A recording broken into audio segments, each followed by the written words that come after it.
Hello YouTube, and welcome back to our family. If you want to learn more about the reptile hobby's favourite, the ball python, then you're in the right place. So do us a favour, thumb us up, strike that like button, get down in the comments section, keep the interactions coming. Subscribe to my channel and hit that notification bell to stay notified of any future content. TOR has had a phenomenal season this season. It is coming to an end now, but next season promises to blow this season out of the water, so be sure to stay tuned for that. And I invite you all to watch TOR grow into what I know it can be. So thank you all for watching, and roll that intro.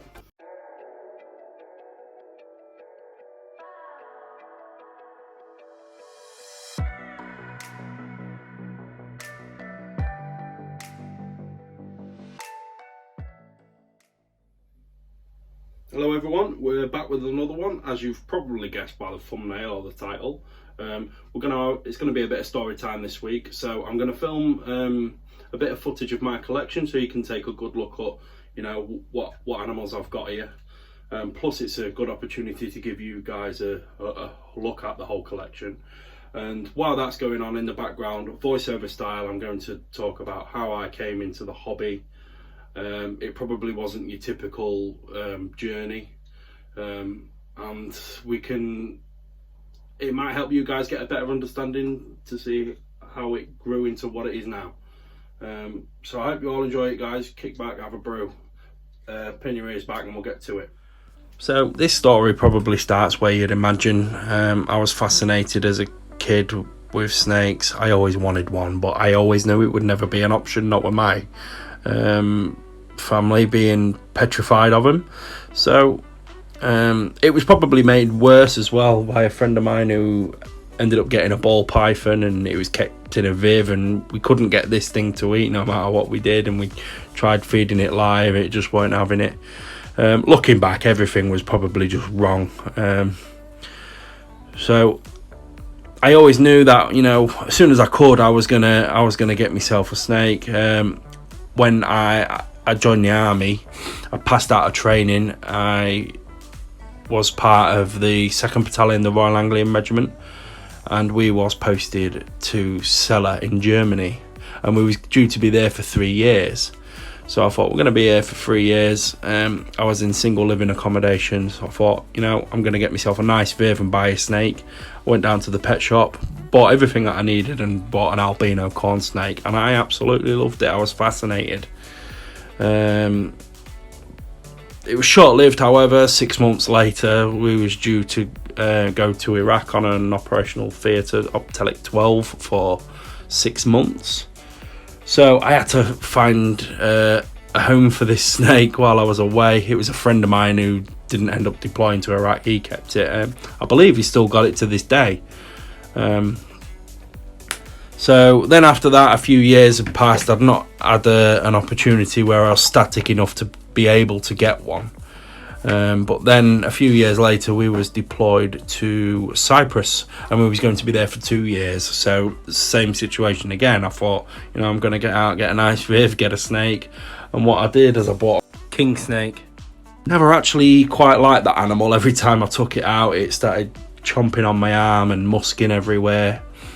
I took it back to the pet shop, funnily enough, and the guy who owned the pet shop put it in with a milk snake because he thought breeding it would calm it down.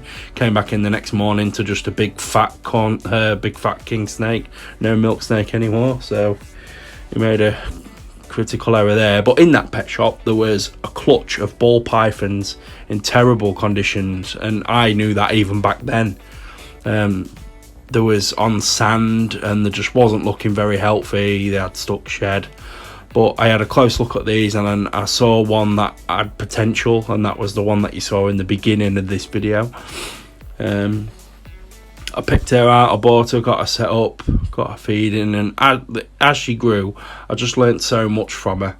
And this is the time where I was just getting into watching videos on YouTube, and it was about the time that I got introduced to Snakebites TV, so I was watching that and all there, and I learned that, you know, if you pair one snake with another, and you can produce this 2-gene combo, like with the bumblebee that Nerd had produced a few years prior to that, and I was I was hooked from then on. You know, I wanted to know more, and I wanted to learn everything that I could from the forums and from books and just from watching videos on YouTube.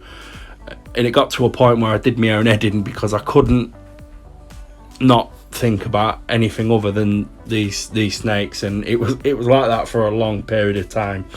Any of my friends around me then would just get the rear bent about snake stuff, which I just didn't want to hear about. You know, they weren't interested. So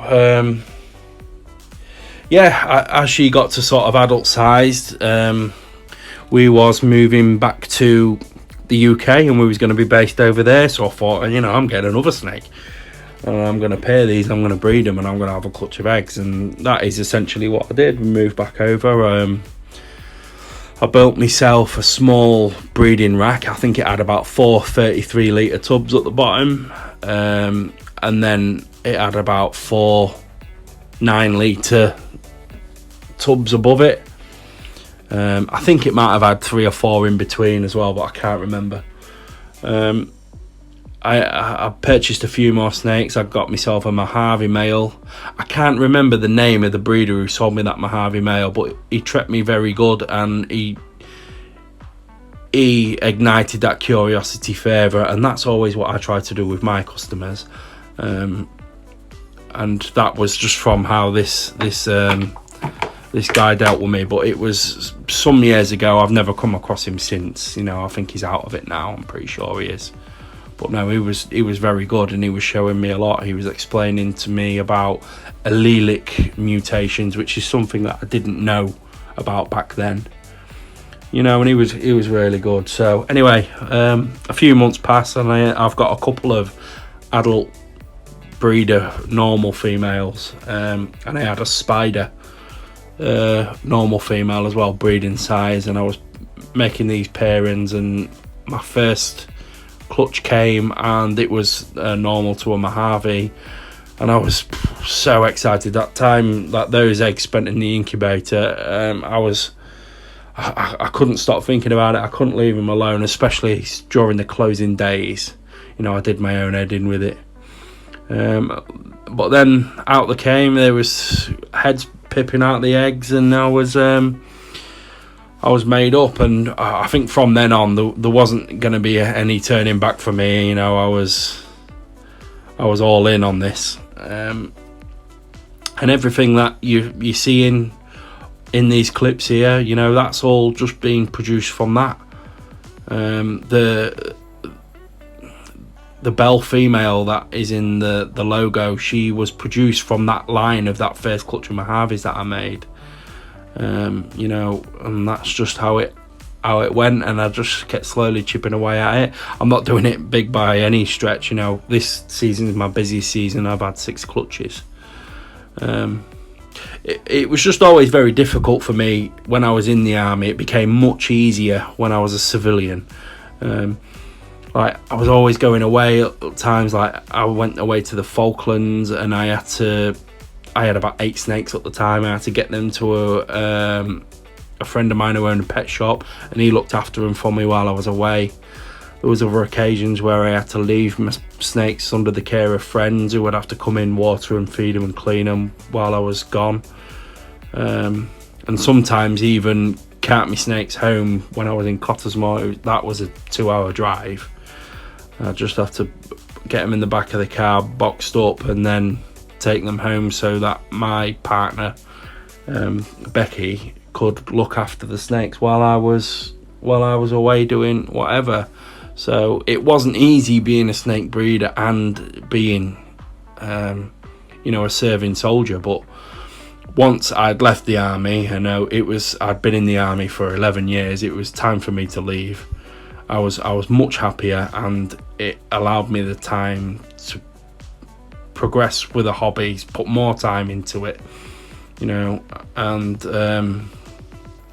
that sort of gave birth to what you see on my videos and in my collection now.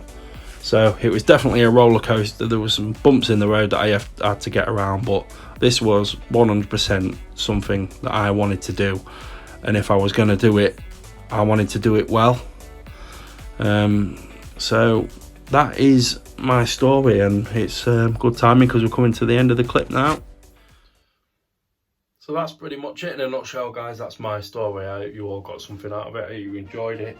If you have any questions about it, get down in the comments section. Probably the main point to take away is from that is, if you are in the military, don't start breeding ball pythons unless you're really committed. You know, you have to jump through hoops to make that work. So that's it for this week, guys. Thank you for watching, and I will see you all next week.